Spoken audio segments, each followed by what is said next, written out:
47 na impromptu speak. Yan. Ang nakuha ko ay image. Nakuha ko na image eh. Yan. Engineer. Yan. Engineer.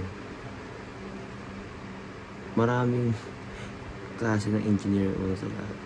Pero alam ko ang isang thing, isa sa mga well-respected ang engineer, diba?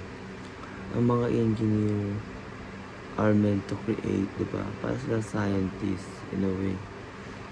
Marami silang kailangan aralin, diba?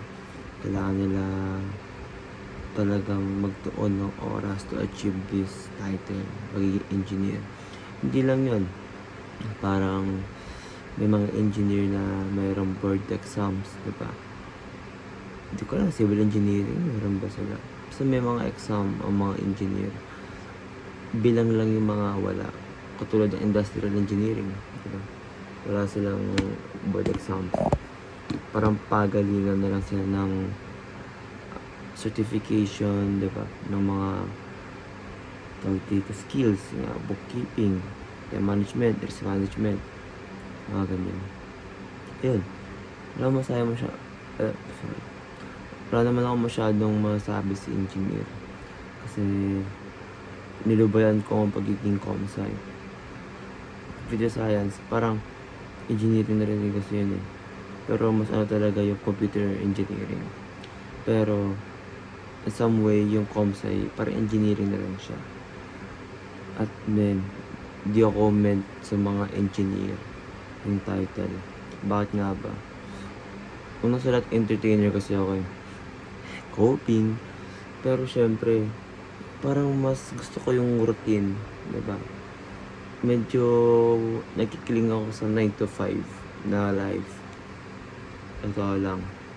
Kasi mas madali siyang structure kaysa sa meron kang free will. Ako sa akin lang naman yun.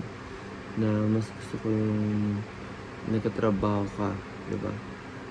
All the time, kaya more on technical ka, na lagi kang hands-on. Kasi minsan ang mga engineer, tatawagan lang yan kung may kailangan, may project, diba? Ano kaya kung may gusto. Kasi sila more on thinking sila ang mga engineer. Good for them, diba?